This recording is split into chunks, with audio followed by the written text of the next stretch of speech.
afternoon. Welcome, everyone. My name is Berke Attila, Director of the City of Baltimore Department of General Services. I would like to thank you for joining us on this beautiful day. Especially, I want to express my gratitude for all elected officials that are here with us today and all of the community members. On behalf of DGS and our capital projects team, I know I'm not alone when I say that we are thrilled to be moving forward with this project.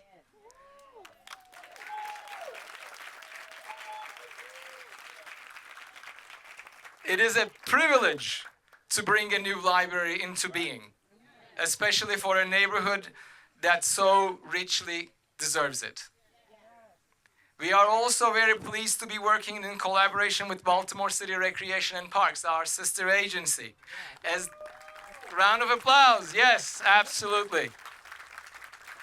As they also begin the C.C. Jackson Park addition right next to our project. I want to emphasize the importance of working together. By working alongside both DGS and BCRP, we'll be able to complete both projects in less time and at a lower cost than if we had proceeded separately. So collaboration and teamwork makes the dream work.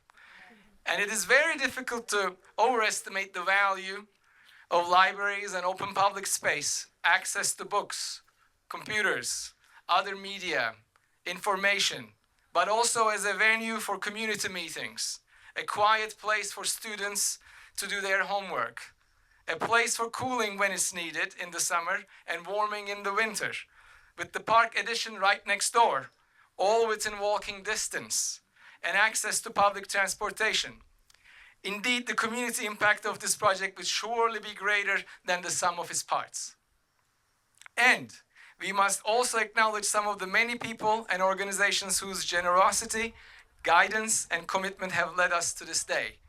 I want to start with Mr. Bob Meyerhoff, Ms. Rita Becker, our fearless leader, City Administrator Faith Leach, the Director of the Baltimore City Department of Planning, Chris Ryer, members of the Pimlico Community Development Authority, Park Heights Renaissance, State Senator Antonio Hayes, State Delegate Marlon Ampry, Mahan Reichel Associates for doing the landscape design, Whitening Turner for our construction partners, and RRMM Architects for architectural and interior design. We also have several leaders with us to share reflections on this special day. With that, it is my great honor to introduce our city's leader, none other than Mayor Brendan M. Scott.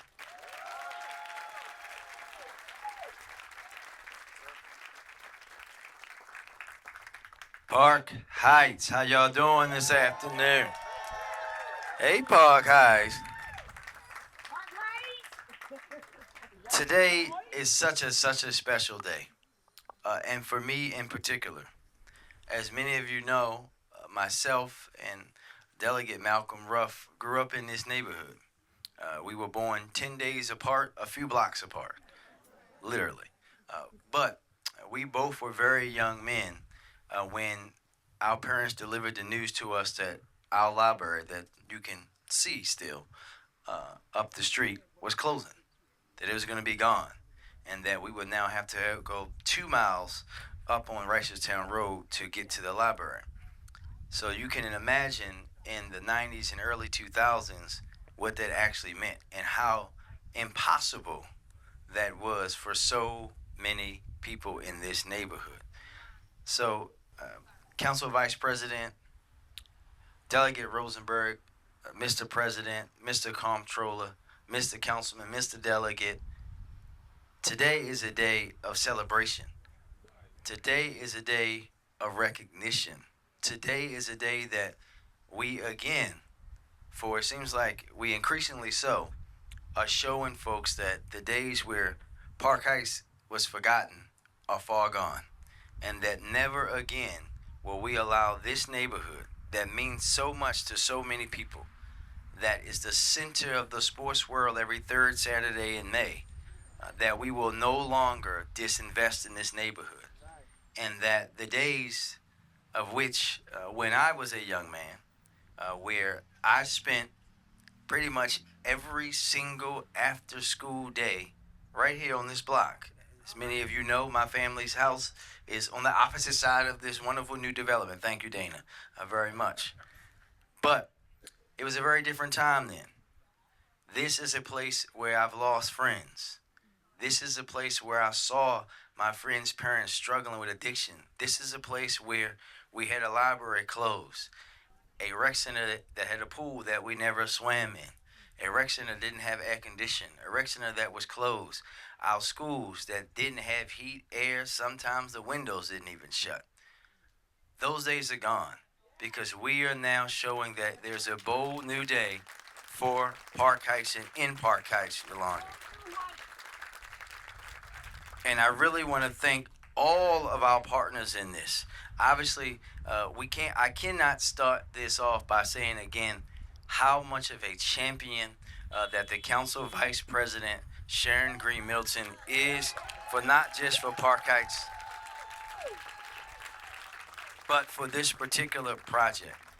To our delegates, Sandy Rosenberg, Sean Sinnett, Delegate Ruff, to our state senators who are not here, Senator Attar, and then we know further down, Senator Hayes, who was already mentioned, to the teams at DGS and Rec and Parks and the Pratt Library for doing something that, quite frankly, hasn't always been possible in city government, for working together. Amen for working together, everybody.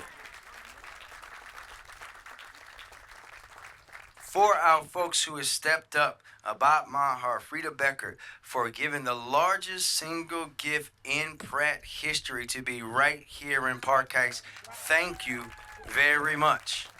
To all of our contractors, because this is a message that we're sending to not just my young son, who I'm sure his grandmother will drag him to this library when she has him, but to every other young person and family that lives in this neighborhood, to my friends who were relocated that we want to bring back, Yolanda, into Park Heights, and showing them that instead of being a problem to solve, that's how they looked at us when we were growing up here, Malcolm.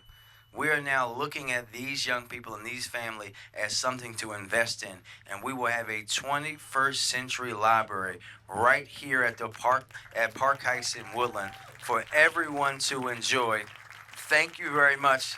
Congratulations to all of us, and most importantly, congratulations to the best neighborhood that builds the best and strongest people in not just Baltimore, the world, Park Heights. And now I will turn it over to my partner in this work and in this fight to make sure that we are providing for all in Baltimore, our City Council President, Council President Z. Cohen.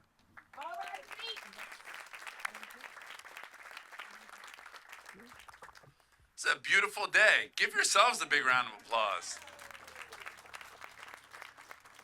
Let me start by just again thanking the mayor and his beautiful graham cracker eating child for gracing us with their presence today. Let me thank all the delegates, comptroller, my partners, Councilman Schleifer, Council Vice President Middleton. I will just say that Council Vice President Middleton is the biggest nudge in the world when it comes to this library.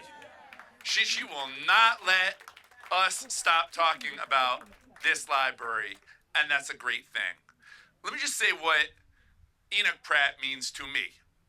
I was a kid who spent a lot of time in libraries. I was a kid who loved the books. But the thing I love about libraries here in Baltimore is that it's not just about the books. It's about anything that you need. That's what you come get when you go to the library. We've got lawyers in the library. We've got social workers in the library. We've got peer navigators in the library. And I'll just say this.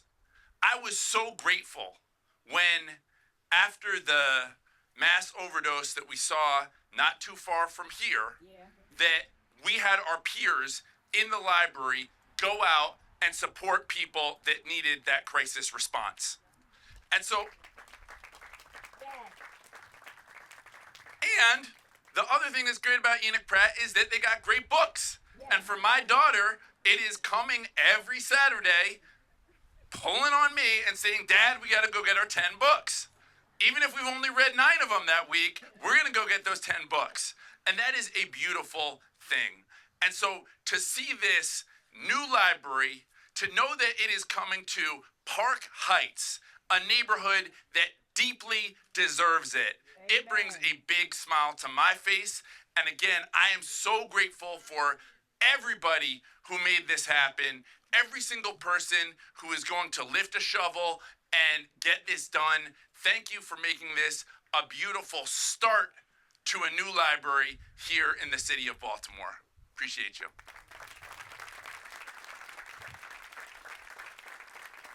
It is now my great honor and pleasure to introduce the greatest champion for this project you are ever going to find, Vice President Sharon Green Middleton.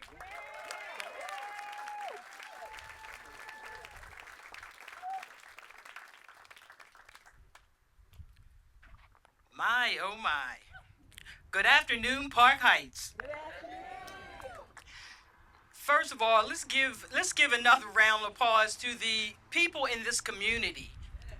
What a long time waiting. And I know our mayor had talked about, and he always referenced the people that grew up in this neighborhood and the successes that they have accomplished. A lot of successful people have come from Park Heights. I just want to let you all know that I grew in Park Heights. Park Heights grew into me because I would not be successful if I didn't work hard to help make Park Heights successful. All right. On that note, I'm going to stay to script because I could just go off and we could have an hour speech here. This is a remarkable day for our community and the entire 6th District. The idea of establishing this library has been a topic of discussion and planning since I took office over 18 years ago. When I was appointed and later elected, I had the privilege of speaking to some incredible community leaders from this area, including people like the Jean Yarbroughs, Janie Geer, George Mitchell,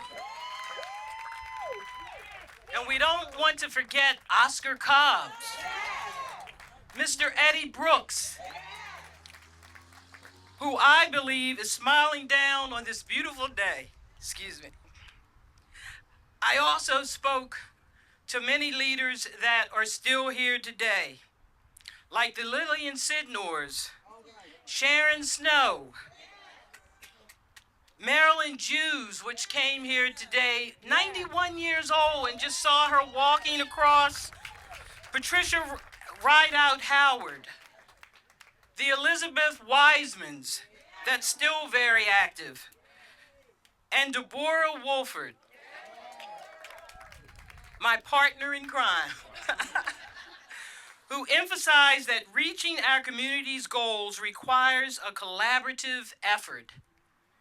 And with that said, I understand that success would not have been possible without the invaluable partnerships we formed, especially with Park Heights Renaissance and Yolanda Jiggets. And of course, the Enoch Pratt Free Library. In 2007, when I began representing this community, discussions arose about the potential closure of local recreation centers. I was determined that during my tenure, I would fight tirelessly to ensure that nothing, I mean nothing, would be taken away from this community. Mayor Scott, this area is home to some of the greatest present and future leaders, including yourself. The first 2-term mayor in decades hailed from this community. Another round of applause for that. As a former educator, I am confident that this library branch will provide valuable educational opportunities for residents. I came across some negative comments regarding this upcoming library, and while I was applauded, I was not surprised. Unfortunately, Whenever there are discussions about positive initiatives in the Black community, naysayers tend to show up and attempt to hinder progress. Nonetheless, here we are. The non-believers will not impede this vision, especially not on Sharon Middleton's watch. This library will become a cultural cornerstone for the community, offering a welcoming space for individuals of all ages to come together, discover, learn, and engage with each other. With an extensive array of programs and events ranging from art exhibitions to book readings, it seeks to honor the vibrant diversity and heritage of Park Heights. Additionally, the library will offer access to essential resources and technology, ensuring that everyone has the chance to succeed in today's digital landscape. The library's presence will not only symbolize the revitalization of this community, but also foster economic growth. It will encourage investment and development in all of Park Heights. Furthermore, these initiatives will equip residents with the essential skills and connections they need to thrive in the workforce. Our Black communities have had long-standing decades of challenges. We are revitalizing the heartbeat of our Baltimore communities. The Park Heights branch of the Enoch Pratt Library has been a beacon of aspiration on my bucket list of accomplishments as a councilwoman representing the 6th District underserved Northwest neighborhood. I firmly believe that today's groundbreaking possesses the transformative power to ignite imagination, propel continued progress, and elevate the quality of life for families, youth, and our older adults. Mayor Scott, I would like to conclude by addressing those who are sick and tired of hearing me rave about this remarkable new state-of-the-art library, this incredible achievement. To you, I say, get used to it. And to all the non-believers, I proudly proclaim, welcome to a bold new heights.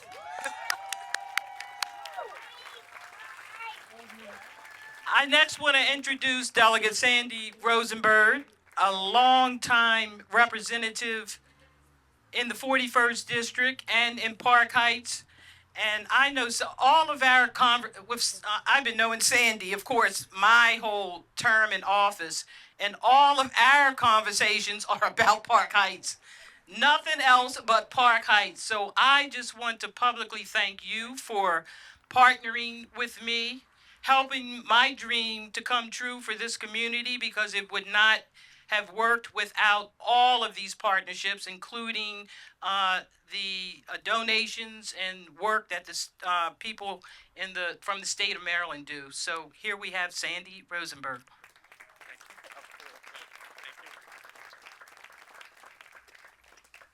And Sharon is my neighbor in Cold Spring.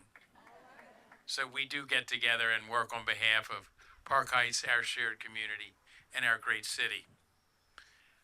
I grew up one block east of Park Heights Avenue, a few blocks north, the 6300 block.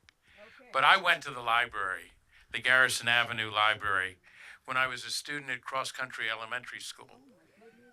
And tomorrow, my 6th grade homeroom, Mrs. Keating's class, is having our first Zoom reunion. And I will let everyone know that the library we used is about to be replaced by a library that the current community will be using. As a student at Pimlico Junior High and then at City College, I continued to use the Garrison Avenue branch. When I went away to college to Amherst, its library was named in honor of the poet Robert Frost. President Kennedy spoke at that groundbreaking. We have a crew of people today that can equal that. A copy of his speech with his handwritten changes to the draft hangs on my office wall in Annapolis. President Kennedy spoke that day of building, quote, handsome and balanced cities. We stand here this day, 1 week after a demolition ceremony at Pimlico Racetrack. In our city, we build racetracks and we build libraries. President Kennedy also spoke that day of those with a running start in their life and their obligation to serve our great republic. Mr. Meyerhoff and his family and others here today, myself included, had that running start. But we are committed to serving our great city. That's one of the things we learned in school and we learned from our faith. Most of the children who use this library will not have that running start in life. What they learn, however, in this library will give them a head start for attending the college or university of their choice. In his speech, President Kennedy quoted Robert Frost. "Two roads diverged in a wood, and I took the one less traveled by, and that has made all the difference." Those who benefit from this library will be able to choose the road their life takes, to the benefit of their family, friends, and neighbors, and our great city. Thank you very much.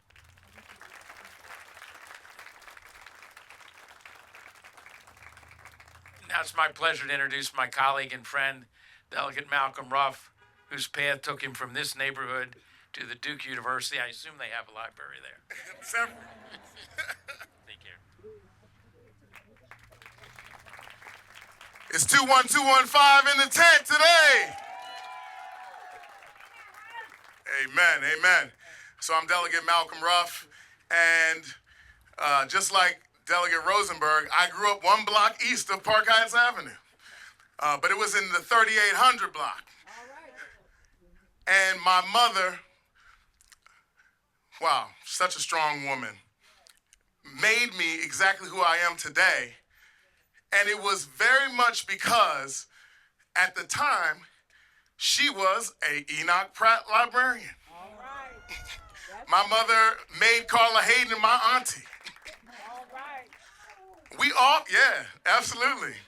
But we often talk about all the issues that face our neighborhood, our community here in Park Heights. And one of them is food deserts. We talk about that all the time. But little do we talk about the fact that we had a resource desert right here in the middle of our fair neighborhood. When we don't have the resources to provide to our children, we teach them that they are not valued as they ought to and as they innately were when they were born. And it shows in what is reflected in their neighborhoods. I often talk about the fact that my deep sense of justice and equity came from driving out of my neighborhood and going on my commute to school every day, looking at dilapidated and broken down houses, riding through an open-air drug market and crossing 83 into a tree-lined, pristine neighborhood like Roland Park. And thinking to myself, there was nothing innately about me or the people that I grew up around that caused us to be disinvested and devalued in that way. But today is a new day. Today is a day that we declare that our children truly matter. Today is a day that we really put the point and understand that what we know is to be true, Mr. Mayor, that knowledge is indeed power, and today we are starting a journey that will bring more power to Park Heights, more power to our children, more power to our seniors, Ms. Matthews, more power to our community that truly, truly deserves it. So I'm honored to be a part of this leadership that is bringing all the change necessary to really bring, as the council vice president said, bold new heights. And it's not just an example to our children. I came late to this game. Obviously, I was just appointed 2 years ago. So I wasn't there 18 years ago when council vice president had to face and start this journey. But what I'm here to also attest to is the example that you have created, the example that Delegate Rosenberg has created, the example of perseverance that our elected officials are showing to the next generation of leaders. And we will carry this story, and you can bet on everything And I promise you that we will take this example and continue to expound upon it, just as we've done with Pimlico, just as we're doing in the business districts in Liberty Heights and Evanston Village. We will continue to make this legacy live on, because that's what Baltimore, that's what Park Heights, that's what all of us deserve, and I am so glad to be a part of it. Thank you all so very much for being here and making sure that eliminating the resource desert in Park Heights was a priority to the leaders of this city.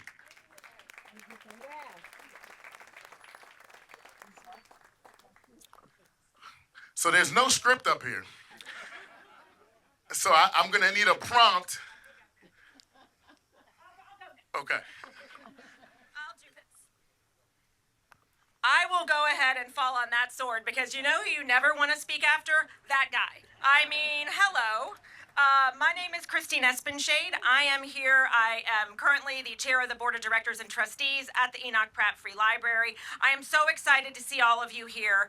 The elected officials have absolutely made this happen. We will not name all of them over and over and over again, but I, as a Baltimore City resident, have never seen the cooperation I have among all of the agencies, Parks and Rec, DGS, City Council, the Mayor's Office, the state, the library. Everybody has really come together to make this happen. But I really want to thank the Pratt staff, because the 18,000 books that are going to be in this new library, they have curated, they have helped design the children's spaces, the digital spaces.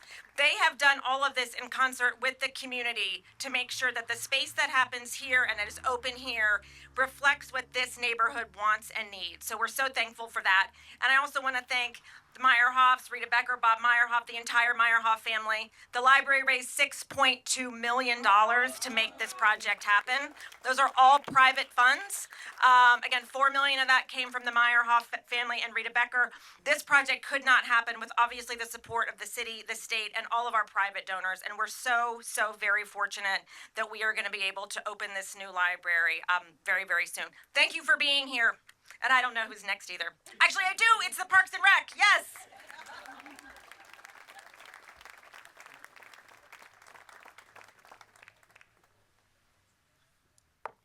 Good afternoon, everyone. I am Reginald Moore, Director of Baltimore City Recreation and Parks. So excited to be here. I'm always excited when we're doing ribbon cuttings or we're doing groundbreakings, because that means there's new assets, there's new improvements coming to a community. And just a few years ago, in 2014, there was an initial investment of $2 million for the improvement of the C.C. Jackson Athletic Turf Field. 2016, there was another $4 million investment for the improvement of C.C. Jackson Recreation Center. And now we're sitting here in 2025 with a 5.9 improvement for a green space that connects this new library to this rec center, as well as a park that would include a practice field, a park that would include a pavilion for the community to use, a park that we can get people out on the green space with a walking loop. So I cannot wait to see this improvement done so we can continue to support our communities. But I have to take a few minutes and thank a few people who have played an instrumental part in this. As Burkay stated earlier, this was the best solution that we could come up with. We was designing the park. They was designing the library. Why are we trying to bid two projects? Let's combine them as one. So I want to thank DGS for taking on that initiative and finishing this. I want to thank Kate Breyer, who was the leader in our team to make sure that we continue to work together. I also want to thank Ron Rudisell and Joe Vaughn for the work that they did to make sure that we was able to be here on this property today. But this is just an example of the commitment that Mayor Scott has made to this rec rollout. We're talking about millions of dollars that we're seeing invest throughout this city, not just in parks, not just in swimming pools, not just in rec centers, but also in playgrounds. So I am so thankful, but he cannot do it alone. So I want to thank each and every one of the elected officials that's here that supports this vision, because we're going to make a better Baltimore for all communities. And I know I'm here in Park Heights, so I'm so excited to be here in Park Heights and the work that we're going to do. So I cannot wait to come back to see this momentum continues when we officially cut the ribbon on the library and the new park. And with that, I know I will be announcing the PCDA leader, Yolanda Jiggets. I'm sorry, Park Heights Renaissance. My bad. That's what happens when you have notes and you don't go by the notes. My bad. Park Heights Renaissance, Yolanda Jiggett.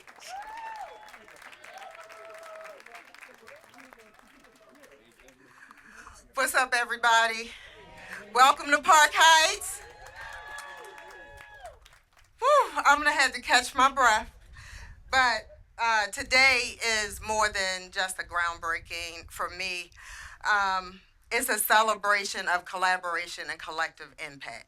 You all have all heard all of the other great reasons that we need a library, and I'm not going to repeat them, right? We all know that libraries are a center stone of most thriving neighborhoods, right? We also know that libraries across this country stood up during COVID like never before. And I learned the power of libraries in a different way from traveling with our fearless leader, Councilwoman Middleton, all across the state as we were advocating for this library. And so I'm going to tell a little different story of the success of where we are today. My first day in the role at Park Heights Renaissance was the night of the PCDA. And I heard that night the passion of the residents here for this library. And I said, oh, this is going to be easy for me because I'm a library baby. I grew up in Park Heights too. I also, nobody has mentioned today, the first library was at Keyworth. Yeah, y'all know that? Right. That was my library. That was my escape because today I could be in a situation where we are trying to help people come from. But I chose a different path.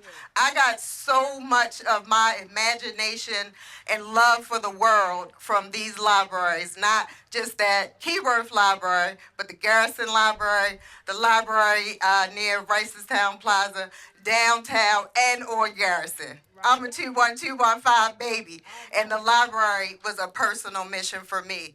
And I want to piggyback on what everybody has said. All of the leaders here have had an impact.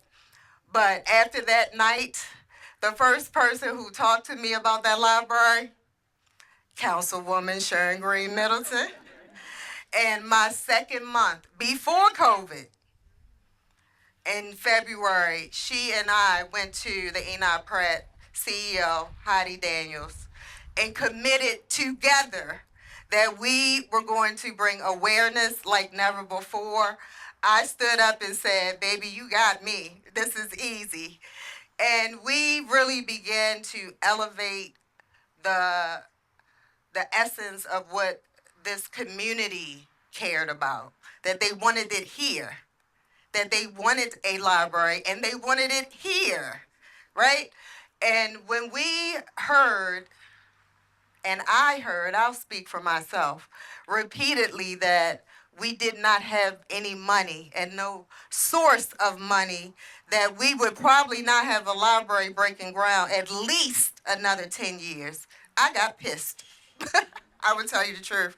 And I took a personal stance to say, we will work with you, CEO, to raise money for that library. We had a public meeting and $1 million donation came in. And then we went to the legislators, and Delegate Rosenberg was the first to say, I think we can help with that. And there was some back and forth, and that came. Councilwoman Middleton and the mayor got together and said, here's the city share. And that was all Heidi said she needed to open up the floodgates for her to go after donations. So that's my story, collective impact. It started with the residents saying yes over and over and over. No matter how you ask them, they said, yes, we want the library. And we, as a collective, stood together and made this happen. And I want to applaud collective impact today and collaboration.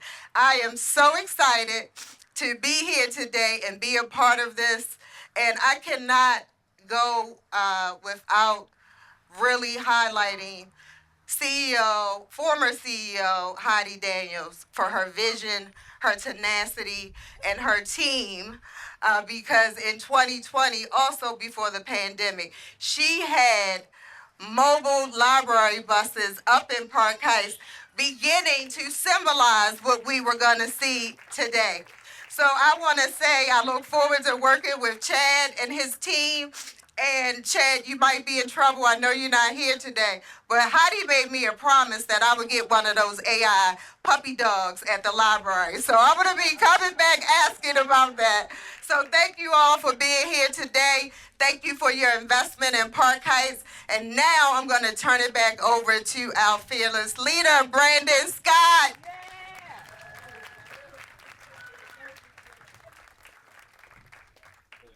Thank you. As you see, I've been joined by my boss, Charm Jamie Scott. Stop, Charm. Before we do the ribbon cutting, just going to ask the members of the press if they have any questions, especially about the library. If any members of the press have questions, have on-topic questions, please come over to If you the got microphone. off-topic problems, come on too. But you know, Senior, you don't have nothing today, Senior? Go. Go ahead, sir. We got to get Senior a better hat. Mayor Scott, good afternoon. Great Good to afternoon. see you again. I know that Always. you have talked about growing up in the Park Heights neighborhood and the importance to you to see this renaissance happening here. What would you say to government in D.C. that, might be saying not the nicest things about Baltimore all the time, but we see things like this happening. You see the reduced crime numbers. Just another example, I would Yeah. say, right? Listen, the truth is that I don't really care what they think about Baltimore, because I know what Baltimore is, and these residents here, people like Mr. Cobbs and others, literally died working to make this neighborhood better, and did so much for people like me as a young man, even when the neighborhood was what it was when I was growing up, and for us to be where we are now. For us to be standing where a new library is going to be built, with a renovated rec center, with housing that was going to be built, that was just a figment of imagination when I was a young person. For these corners, every single corner, from Park Circle to Rogers Avenue, was a different drug shop when I was a kid. You were talking about shooting and dying and killing and violence every day, all day. I don't really care what those people think, because I know we come so far, and I'm focused on getting us even further. And I just have one follow-up. I'm sorry to all of you that I have to ask another question, but caring about what somebody else thinks. State's Attorney Ivan Bates joined our airways a couple of days ago, discussed the Safe Streets program, and talked about programs like ROCA, how they've been effective, but he was curious about Safe Streets and not having any data. Has Safe Streets been in this neighborhood and been effective? And can you maybe respond to those comments? Thank you. Well, I don't respond to nonsense, but what I will say is data. First of all, if you ask the folks in Park Heights, they will tell you that Safe Streets has been effective. But more importantly, this is the reality. Safe Streets has a study done by Dr. Webster, one of the most respected folks around gun violence in this country from Johns Hopkins, that talks about the success of Safe Streets and what they've been able to do, right? We have this ecosystem of how we're dealing with gun violence in the city. That includes the state's attorney, right? There are folks here that have on blue shirts and a badge, or white shirts and a badge, that go out here every single day at my direction to focus on people that are trafficking guns, using guns, committing violent crime. And when they do that at my direction, they turn those people over to the state's attorney and his team to prosecute. That's how it works, and everyone has to work together, and that's the way that we've been able to have this historic reduction in gun violence, and we're not going to stop partnering even if everyone doesn't understand what's happening.